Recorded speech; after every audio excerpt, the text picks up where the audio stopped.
In Congress, July 4th, 1776, the unanimous declaration of the 13 United States of America.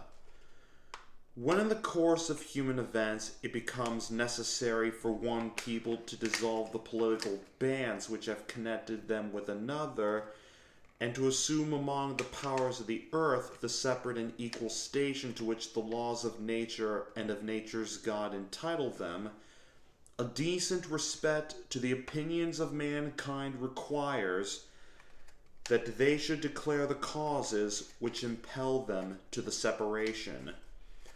We hold these truths to be self-evident, that all men are created equal, that they are endowed by their Creator with certain unalienable rights, that among these are life, liberty, and the pursuit of happiness, that to secure these rights, governments are instituted among men, deriving their just powers from the consent of the governed, that whenever any form of government becomes destructive of these ends, it is the right of the people to alter or to abolish it, and to institute new government, laying its foundation on such principles and organizing its powers in such form as to them shall seem most likely to affect their safety and happiness.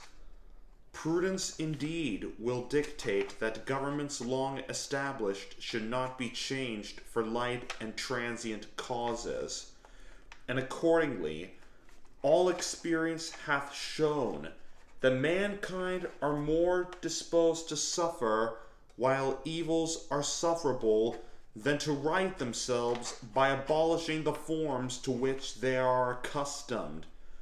But when a long train of abuses and usurpations, pursuing invariably the same object, evinces a design to reduce them under absolute despotism, it is their right, it is their duty to throw off such government and to provide new guards for their future security.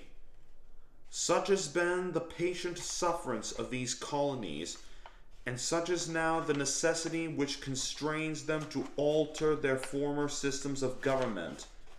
The history of the present King of Britain, this is King George III of the 1700s, not the present King Charles III, is a history of repeated injuries and usurpations, all having in direct object the establishment of an absolute tyranny over these states.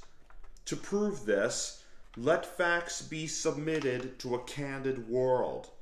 He has refused his assent to laws, the most wholesome and necessary for the public good. He has forbidden his governors to pass laws of immediate and pressing importance, unless suspended in their operation till his assent should be obtained, and when so suspended, he has utterly neglected to attend to them. He has refused to pass other laws for the accommodation of large districts of people, unless those people would relinquish the right of representation in the legislature, a right inestimable to them and formidable to tyrants only. He has called together legislative bodies at places unusual, uncomfortable, and distant from the depository of their public records, for the sole purpose of fatiguing them into compliance with his measures. He has dissolved representative houses repeatedly for opposing with manly firmness his invasions on the rights of the people. He has refused for a long time after such dissolutions to cause others to be elected, whereby the legislative powers, incapable of annihilation, have returned to the people at large for their exercise, the state remaining in the meantime exposed to all the dangers of invasion from without and convulsions within. He has endeavored to prevent the population of these states, for that purpose obstructing the laws for naturalization of foreigners, refusing to pass others to encourage their migrations hither, and raising the conditions of new appropriations of lands. He has obstructed the administration of justice by refusing his assent to laws for establishing judiciary powers. He has made judges dependent on his will alone for the tenure of their offices and the amount and payment of their salaries. He has erected a multitude of new offices and sent hither swarms of officers to harass our people and eat out their substance. He has kept among us in times of peace standing armies without the consent of our legislatures. He has affected to render the military independent of and superior to the civil power.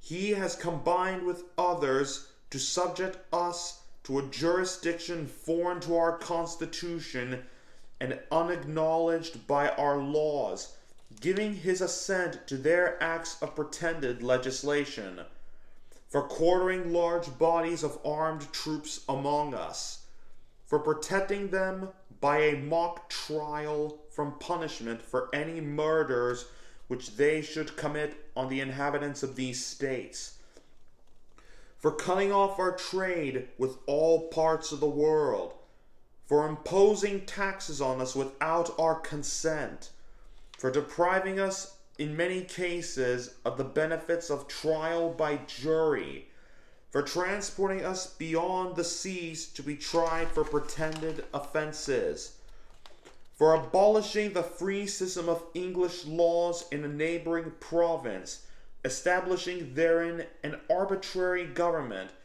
and enlarging its boundaries so as to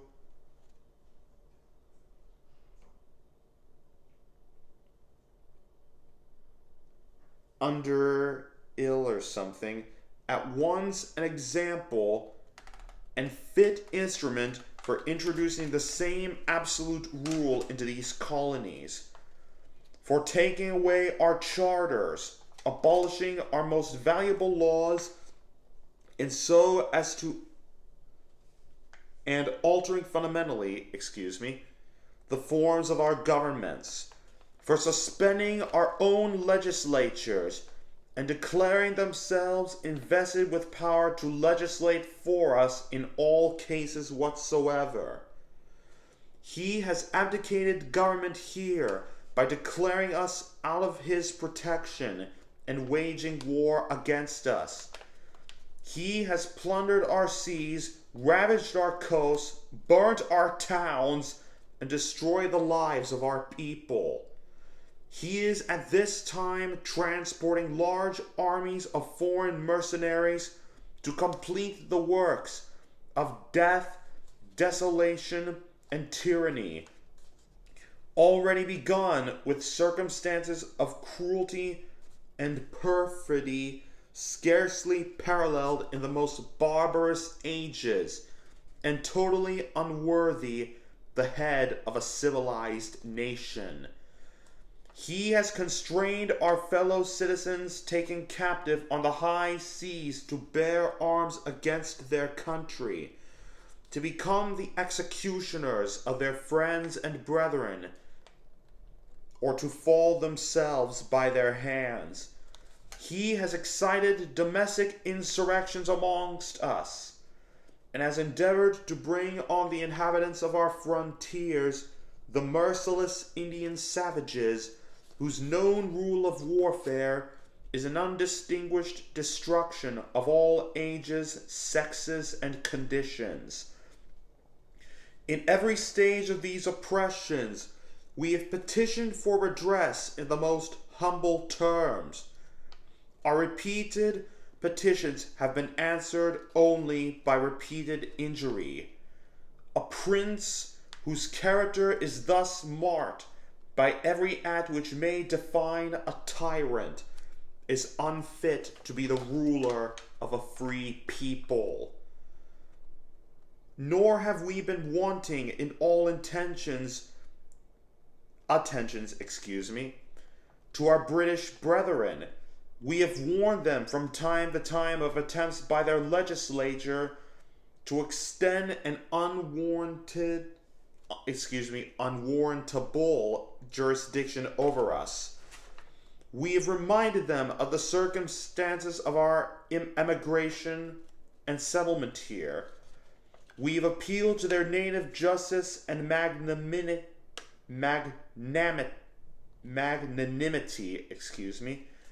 and we have conjured them by the ties of our common kindred to disavow these usurpations, which would inevitably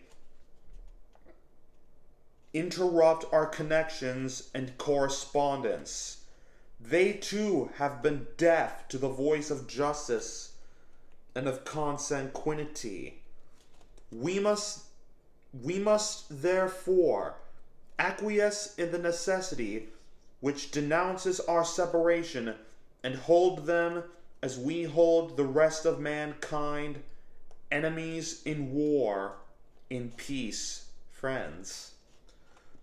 We therefore, the representatives of the United States of America, in General Congress assembled, appealing to the Supreme Judge of the world, this is referring to God Almighty,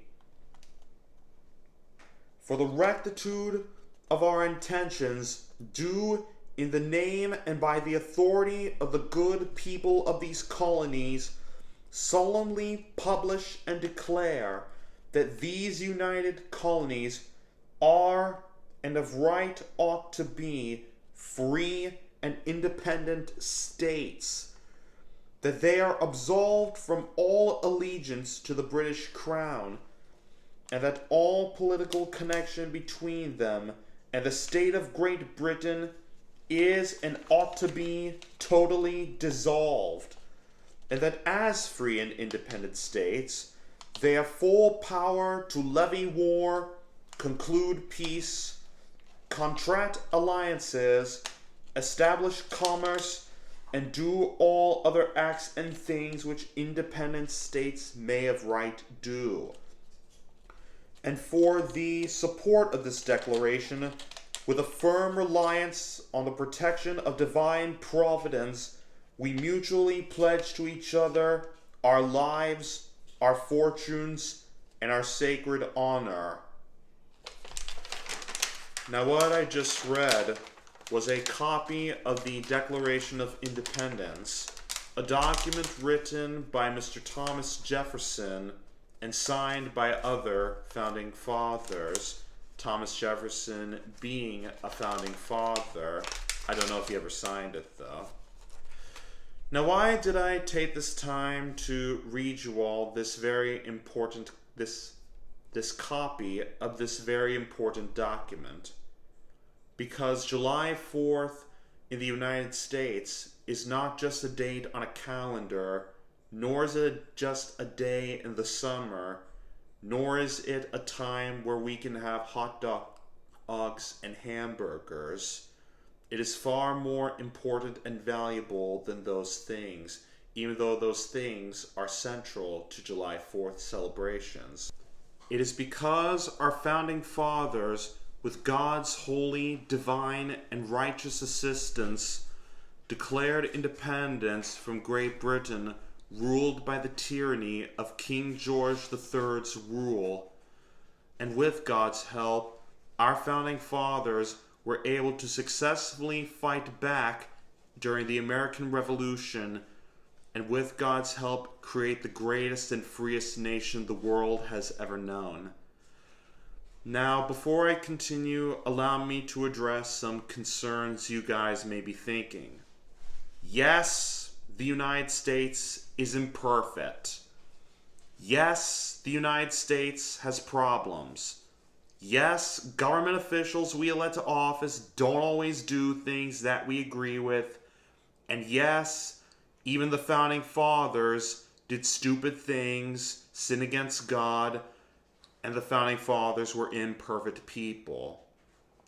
But the reason why July 4th, also known as Independence Day, is still important is because the founding fathers, regardless of how imperfect they were, served a perfect and holy God that helped them establish and protect freedom here in the United States of America. And it is because of God Almighty we can peacefully celebrate Independence Day and be thankful to Him that we live in a free nation. And we can also be thankful to Him that we can enjoy our natural God-given rights without fear of government repression. Thank you all for watching this video. And before I close this video, I would like to read to you words spoken by Mr. Ronald Wilson Reagan years before he became President of the United States that I think are very appropriate for July 4th, freedom and beyond. In this land occurred the only true revolution in man's history. All other revolutions simply exchanged one set of rulers for another. Here, for the first time, the founding fathers, that little band of men so advanced beyond their time that the world has never seen their like since, evolved a government based on the idea that you and I have the God-given right and ability within ourselves to determine our own destiny. But freedom is never more than one generation away from extinction. We didn't pass it on to our children in the bloodstream. The only way they can inherit the freedom we have known is if we fight for it, protect it, defend it, and then hand it to them with the well-taught lessons of how they in their lifetime must do the same.